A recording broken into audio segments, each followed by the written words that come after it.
Movie. Marilyn Manson as Nicolas Cage as As Marilyn Murse. Manson. All right, I'm ready to look up 5 seconds left.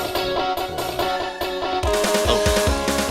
And we're live. All right. Well, welcome back to the Nub. This is the Murse, Hey, it's Felton. And the bald bearded bard. or Triple B as we call him, because it makes it so much easier for us. All right. Well, I got a couple things I want to start off the podcast with. First of all, Foxtail and I went and saw the new movie, "Scary Stories to Tell in the Dark," based off of those quote unquote kids books when we were growing up. Ooh. And let me tell you, that movie was phenomenal. Like it really brought back the great 80s nostalgia of like the Gremlins, like Dark Crystal, like those movies that were quote unquote kid friendly movies or like family movies, but they were like absolutely like horrific and terrifying. This Yes. really did this really did bring back that feel. It was great. There was a lot of good comedy, a lot of great acting. A lot of the effects were actually, instead of being all CGI. I mean, they had to do some CGI. There was just certain things you just couldn't do without doing CGI.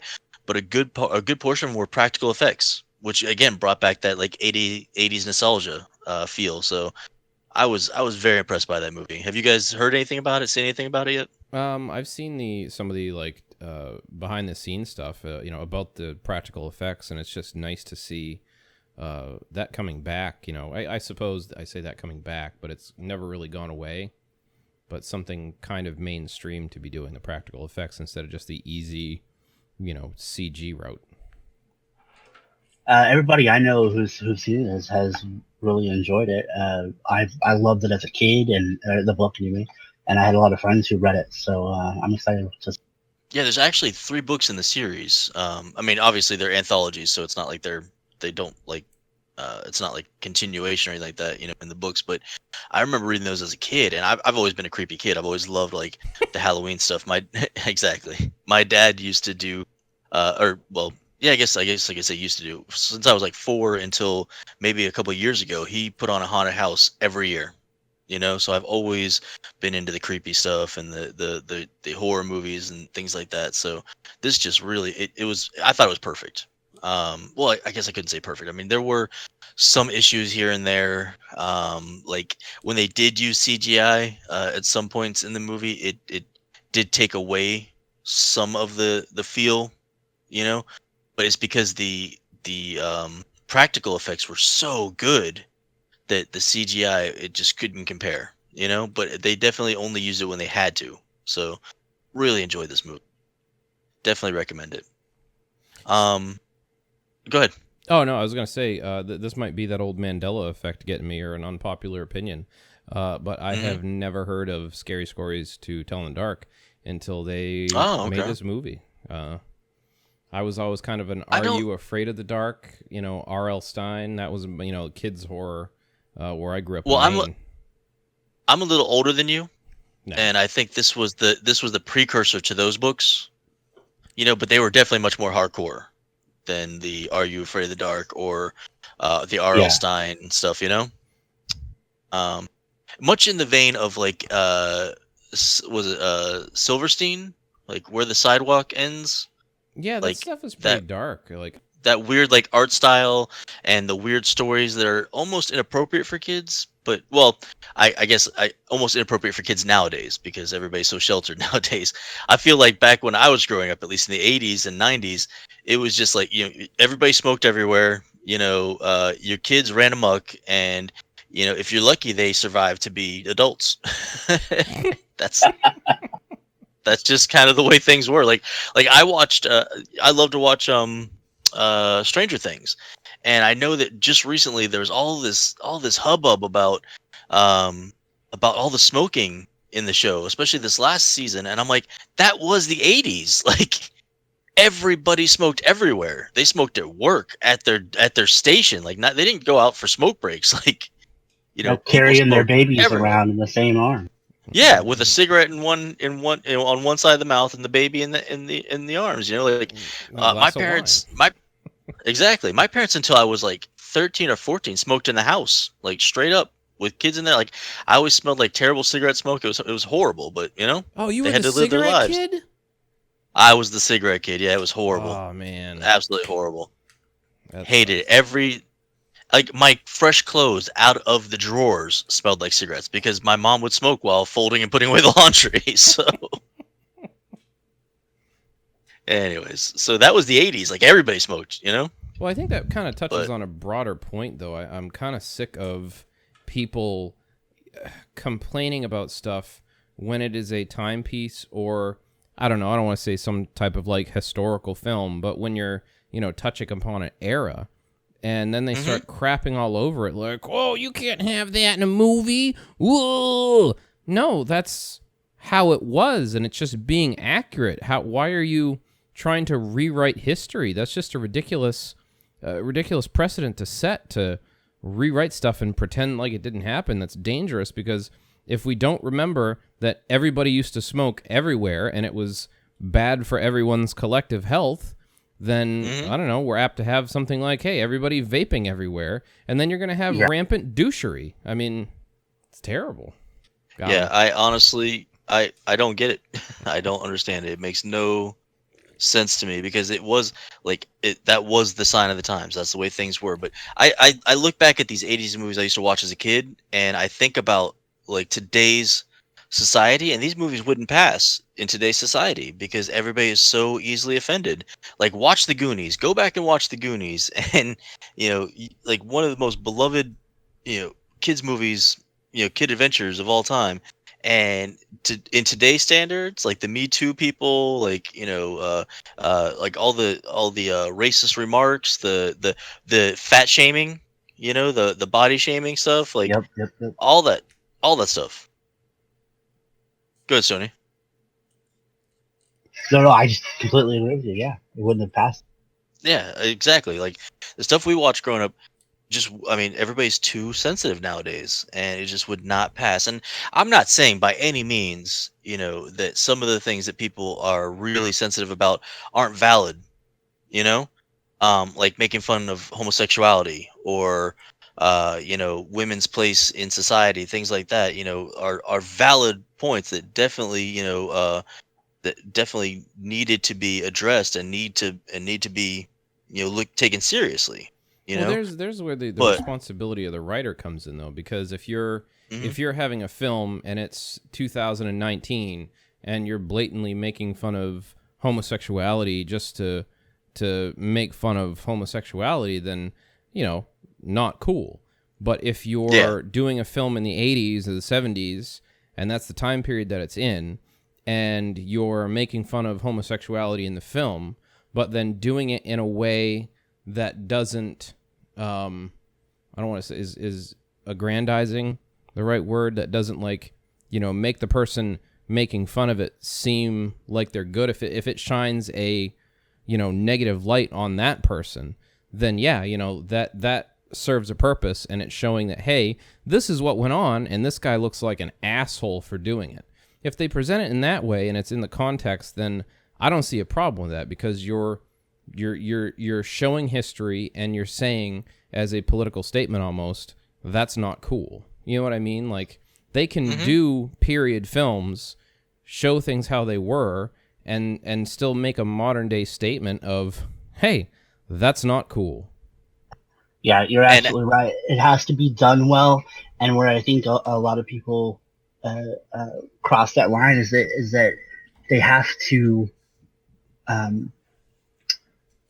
You have to be able to comment on something without saying that you're agreeing with it, and exactly. it's something that people bring up all the time in movies and comic books and television. Just because there's a character who's an asshole doesn't mean that the writer is agreeing with that asshole point of view. Exactly. And actually, the movie that I was just talking about, Scary Stories to Tell in the Dark, actually does that because this movie takes place in the late '70s, if I remember correctly, or like late '60s, one or the other. And one of the characters is Hispanic, and he's referred to as a wetback by the bully in the movie. Um, and I'm actually surprised though, because when I watched it, I was like, "Ooh," I was surprised because of how sensitive people are. That I haven't seen on Facebook people blowing it up. But I think maybe we're getting back to a point where we realize, okay, this guy's an asshole. in the story, and his use of the word wetback is a derogatory asshole thing to say, and that's why it's such a big deal. So maybe things are turning around. We'll see, but I I don't know. I just worry sometimes about where we're going in society. But I'm not going to get into that. We had our strong political podcast a couple podcasts ago, so we're not going to do that now. All right. So let's go ahead and jump into some gaming news. If you want to take over here, Mr. Felton. Oh boy, it finally happened. Sigma is now released. Everybody's been waiting for that. Who hasn't been mucking around on the playtest realm? For those of you who don't know, Sigma is the newest character in Overwatch. He's an amazing, kind of crazy, and I say crazy in the fact that he's insane. Tank. He can throw a shield like Symmetra. He can, but it sits in one spot wherever it lands, and he can recall it.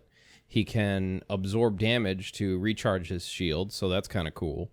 He throws these little black hole balls and can control gravity, and he can throw a giant rock. So he's just kind of a mishmash of just kind of a bunch of random abilities that it kind of seems like. I don't really understand where the theme behind his character just really doesn't make sense, and it kind of rings true to my original theory of Overwatch that all new characters are just going to be, rehash of abilities of old characters. So, there's that. They've done, Let me just throw in here. Let me just throw in real quick. I just want to claim right now before you guys can. Black hole balls will be my porn name. I'm just claiming that before you guys get a chance to. I love it. So okay, all right, but I'm sorry. copyright it now. It is. You all heard it now. Copyright pending. Black hole balls. My porn name. Okay. Go ahead.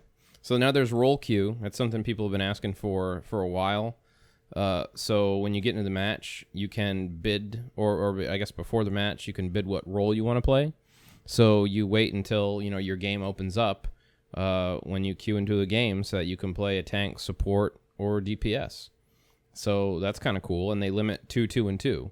And this also is, I think, in competitive play, I think it's like set. You can't do anything. That's the new format of competitive play. I could be wrong. I don't know. I didn't do my research. I'm terrible.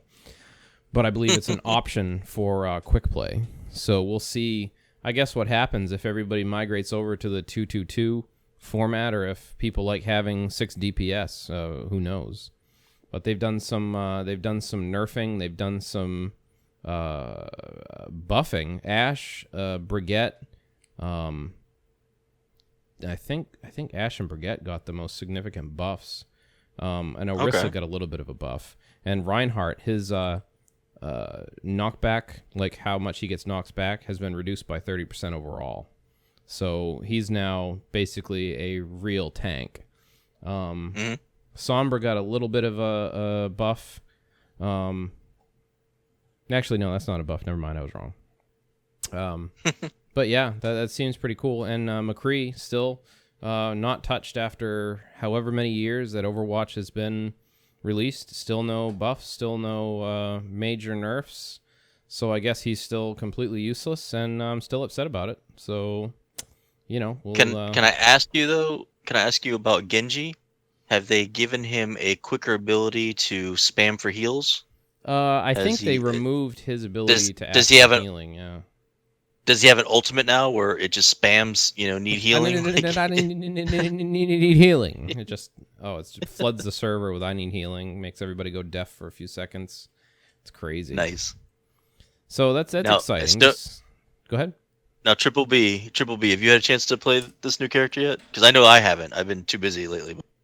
Yeah, I got to play him some yesterday. I enjoyed playing him, but I have to agree with you that his abilities don't make a whole lot of sense. I understand that they're trying to go for this black hole gravity theme, but some of the way they presented some of his stuff, I don't get it. Maybe I'm just not smart enough, but it doesn't.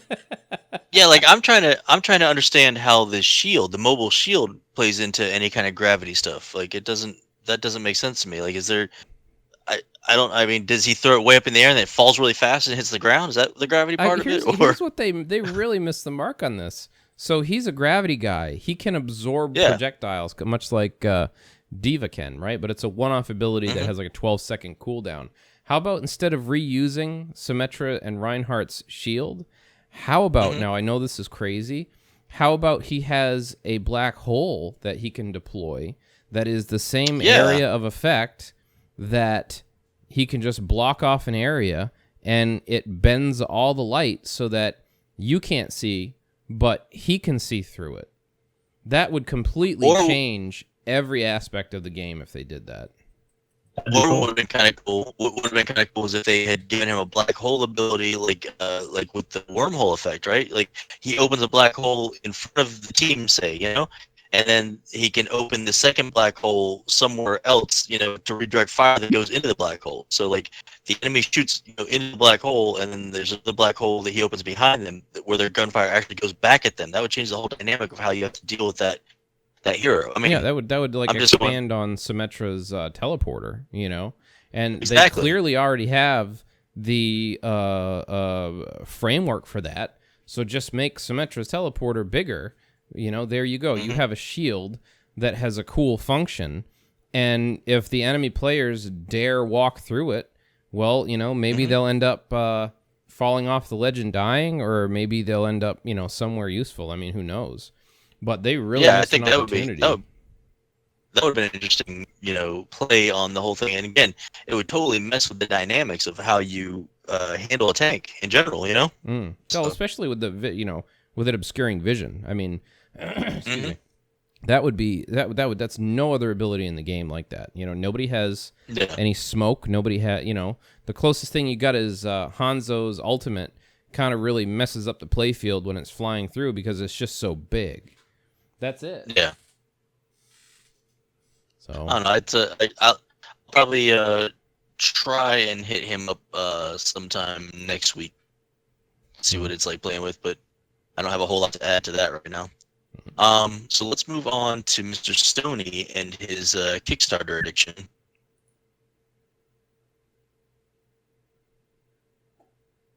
Okay. All right. Sorry about that, everybody listening. I guess I was starting to have technical difficulties on my side. Can everybody hear me good now? Yep. Or I guess I should say well. Ooh. All right. So Triple B, if you want to hit us with a hot dose of that Kickstarter addiction. Yeah, actually, today I want to do an upcoming Kickstarter that's not out yet, but I want to start talking about it now and draw some attention to it. A friend of mine on Twitter, CJ Pendragon, has got a Kickstarter that she has coming up for her own comic book she calls Granny Gollum. Granny Gollum. I Yeah. like the sound of that. Okay. A young girl learns to cope with a nasty divorce, a parent's addiction, and growing up with help from a Jewish folktale come to life and supernatural misadventures. Oh my god, that actually sounds fantastic. I'm not gonna lie. Yeah, and the art is great. I'll have to send you guys a link. It looks awesome, and I want to really push this as it gets closer. Well, make sure to share the link on the nub. Absolutely. And just so you know, because of your whole conversation about Shark Bro, I went ahead and kickstarted it because it just sounded amazing and it looks amazing. It absolutely looks fantastic. It was I'm the really nipples excited about that. For you, wasn't it? It was the nipples. Like honestly, like I was like, I don't know, and then I was like, oh, nipples. Okay. Nipples on a shark. It just does not get much better than that. Well, let me go in real quick here, and we're going to talk about the Jonathan Hickman run for the new X-Men, right? So far, we've got House of X 1 and 2 and Powers of X 1, which I believe Powers of X 2 might have come out today. I'm not sure. I have to go pick up a couple books tomorrow. Had some car difficulty today, so I can't do it today. So I'm reading this story so far. I know Joe doesn't really read comic books. Have you read any of this yet, Triple B? I haven't read the one from today, but I read the two from, what was it, last week? Okay, good. So you're pretty much caught. Well, there's 3 altogether so far. So there's 2 House of X's and 1 Power of X. So first off, let me say I love Jonathan Hickman. And one of the reasons I love Jonathan Hickman is because his stories just get crazy out of control sometimes, and then then all of a sudden you have that moment where you're like, ah, I see. Okay, I know what you're doing Yeah. here. That's where I am right now in the series. It's like all this weird stuff is happening. We've got Moira McTarget, a whole story about Moira McTarget. It turns out she's a mutant, and that her mutant ability is reincarnation. And every time she reincarnates, she has all the memories from before. That was a whole crazy thing there. We've got him delving into all these different timelines of the X-Men. So you've got like, the past, the present, the future, and the far future that he's talking about. And it's like, wow, where's this going? Like, how is this all going to come together? So, I mean, I don't know about you, but I am really confused. And one of the biggest problems I had was because I hadn't been keeping up with the X-Men for a while. Because I mean, let's be honest. Besides like the Tom Taylor stuff and the Charles Soaks, I think is how you say his name, stuff, it pretty much had gone way downhill, right? I mean, it's like Yeah, real hit and miss. yeah, they have like rejuvenation points sometimes, but usually you just get these individual writers and artists that do a good run, and then they just kind of drop it, and it goes back to being crap again for a while, right? So last I knew, Professor X was dead, and last I knew, Scott Summers Cyclops was a complete asshole. You know. Now, as far as this book is concerned, you notice how Scott Summers, he meets the Fantastic Four, right? I think it's in House of X #1, right? Yeah. And they're all like buddy buddy, and I'm like, wait a minute, what the hell? Like everybody hates Scott. Like what's going on here? But they haven't really explained that yet, and there wasn't anything leading up to that.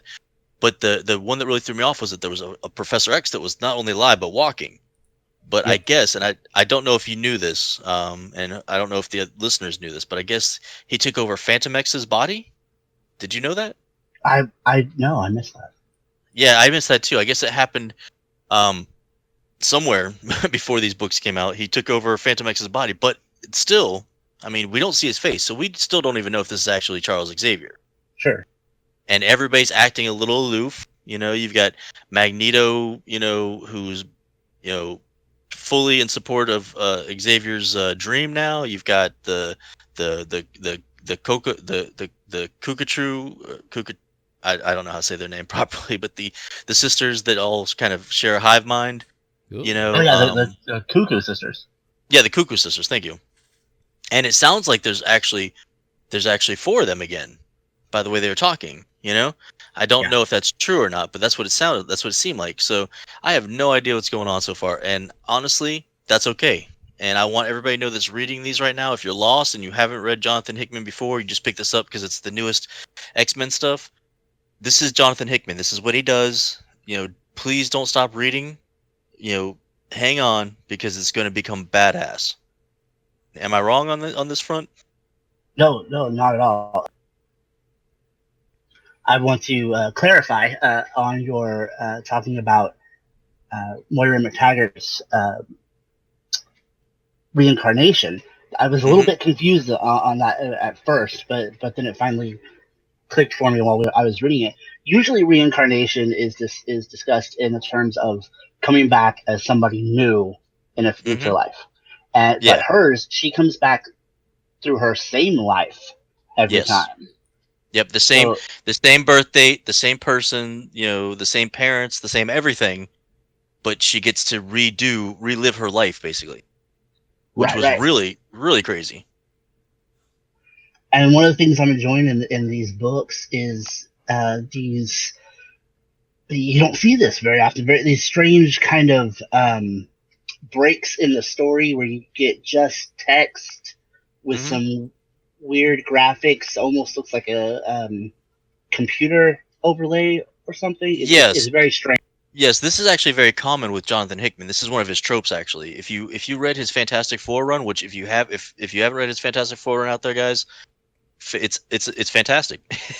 It's absolutely fantastic. But he does that. He'll break up. Now it wasn't as prevalent in Fantastic Four because I don't think he had as much stuff that he had to. He didn't have as much data he had to dump into you to continue on the story with Fantastic Four. But you would get these like little dossiers. It looks like it's on a computer, like you're getting this like just straight text about individuals or organizations or that kind of thing. So that's kind of one of his tropes that he does. He does not do it in like East of West or some of his other great works. But for the Fantastic Four, that's what he did that in there. But it's definitely a lot more prevalent so far in the X-Men. But I think it's just because he has so much to cover because he's really trying to like redefine the X-Men for the next few years. So we have to. There's a lot of information we have to get to understand what's going on. Like he redefined what an alpha, or I'm sorry, what an omega level mutant was now. Yeah. He put in there. He put in there that basically, uh, like you can be an alpha level um mutant when you're the top of your mutant type, as it were. Like, and he used Magneto and Forge as the examples for that. So Magneto is an alpha because he's the top of the magnetism manipulation mutation, right? And then Forge is an alpha level because he's the top of the technomancer kind of ability and mutation, right? But uh, Magneto is an omega level mutant because his the upper echelon of his power is undetermined. It's there's no way of fully categorizing it or classifying it right now, right? Whereas Okay. whereas whereas Forges, it has, there are others who have surpassed him who are not even mutants. They can, like Tony Stark and things like that, who can kind of do the same thing, that he can, or even and do it better sometimes, like Mr. Fantastic, Tony Stark, that kind of thing. So you become Omega when you are at a level that is undefinable, in that class. Does that make sense? Absolutely, yeah. Um, So I go ahead. missed the Fantastic Four run, so these things that he's putting in here are new for me. But I can't remember where I read it, but somebody had mentioned in a review of these that he's doing this due to he has a background in graphic design, and Oh, so these are actually some of his stuff he's doing. that would make a lot of sense because he actually, I think he's the one that redesigned the look of the Fantastic Four at that time, like the Future Foundation look where they were all wearing like black and Okay, white and stuff yeah. like that. So but I strongly recommend, especially, like, I don't know if you've got like an app you can use to go and read them online or whatever, but Stoney, you've got to read his Fantastic Four run. Um, but that's I don't I feel like we've xed Joe out of the conversation here, or Well, xed I'm learning. Felton out of the I conversation am here. just sitting here learning. As a matter of fact, I'm considering. Isn't there a current Doctor Strange comic run going on right now? They're up to like I don't even know. Yeah, there is, and and Yeah. and I think Jason Aaron was the last one on there, which he's a fantastic writer, but I don't know who's on it now. I don't know. There might actually be two Doctor Strange runs going on at the same time, but don't quote me on that. Well, I Um, was thinking the of the grabbing big one of thing is them. Yeah. the big thing going on right now, actually, besides this X-Men reboot, basically, is Absolute Carnage. It's basically following up. They did an Absolute Venom kind of storyline or something like that, or some kind of, like, Venom story, or what was it, the Venom verse or something like that, which was a big story that was headed by Donnie Cates, who's a fantastic writer as well. He's the one that did, like, he's the one that created one of my favorite new characters, which is Cosmic Ghost Rider. But he did a run on Thanos that was just amazing. So he's writing this Absolute Carnage like story arc that's taking place all over the Marvel universe, like tying in a bunch of different people and everything. So that's another interesting thing to probably look into. But um, uh, I can't tell you who's writing Doctor Strange right this second. But if it's still Jason Aaron, go pick it up because Jason Aaron does such a good job with Doctor Strange and just writing in general. Like he's the one that did like a long run on Thor and everything. So No, I feel like I got to do something fantastic Marvel different writer. other than Netflix and Amazon Prime shows. Hmm. Seems to be Oh, all I so do. no more Amazon and chill. Speaking of Amazon Prime, has anybody else here been watching The Boys? I am on the last episode. I Oh haven't my started it yet. god. No. Oh my god. So it deviates a lot actually from the comic book, which surprises me. But not in a bad way. I can't say. Um it seems like they are going to eventually go back to the comic books, but they're taking the long way around, if that makes any sense. Like, I don't want to give anything away, especially, in regards to the comic books versus the TV show. I'll just say that like they took a while to get to the point where you could understand the motivation behind some of the characters in the show. And in my opinion, I think it's because it's done TV style that you can kind of do that. But in a comic book, I don't think you could have gotten away with that as long as they've been doing. But let me tell you, I've loved it. I watched the whole thing, and it was Can absolutely I phenomenal. share a theory with you? Yeah, absolutely. Since I'm a fan, this is my fan theory. I think Okay. what they're going to do, and again, if they don't do this, I just think it would be incredibly clever if they Hmm. had a Amazon Prime cinematic universe. Because if you like think about how they've set up the boys, I feel like they could fit like the Tick universe into that, because it's very the same. It's very gritty. It's very Oh. brutal. And you also have the Jean-Claude Van Damme series. They could fit Hmm. that in there. Well, now Jean-Claude Van Damme is a superhero, and that's what he's done all these years. Like there's just so much opportunity to take their shows and combine Can them I into tell this you? universe. Can I tell you? I finished the second season of The Tick, and it was great. Like I was very. The only thing about it is it's missing some of the humor towards the end of that second season. It gets a little too dark in some ways.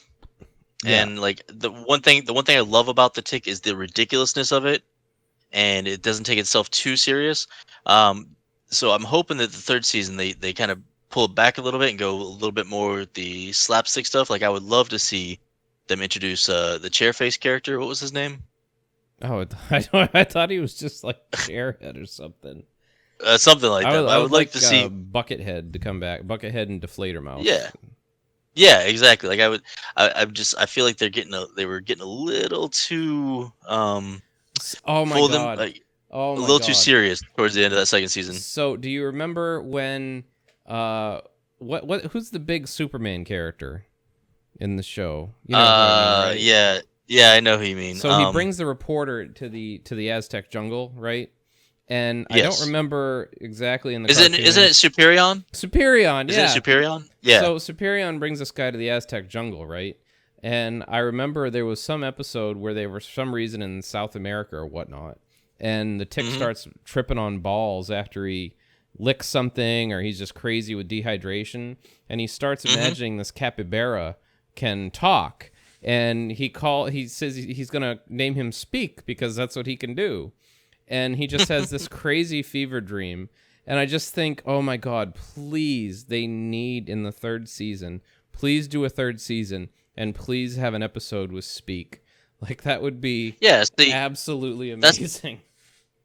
because like in this, I just felt like the second season they were getting way too dark. Introducing like they had like a Cthulhu esque like thing going on, and like just Lobstercules. oh well, Lobster Hercules was fantastic. I felt for Lobster Hercules and her kids. Like I was like, oh okay, this is too much. Anyways, all right, so God, I just feel like we could talk forever on this one, but we are almost out of time here. So it is that Dive Destiny time. Now, I feel like we could probably say that Triple B is like a co-host now, right? Yeah. Am I going out on a limb there? Is that Ah, I mean, how do shucks, guys. is that too forward? you Or I know? mean, Yeah, I mean, are you do you feel like we're pushing you too soon right now, or No, not at all. No, no. we want to go whatever pace you're comfortable with, but I uh I feel like maybe today you should roll the die of destiny. I can do that.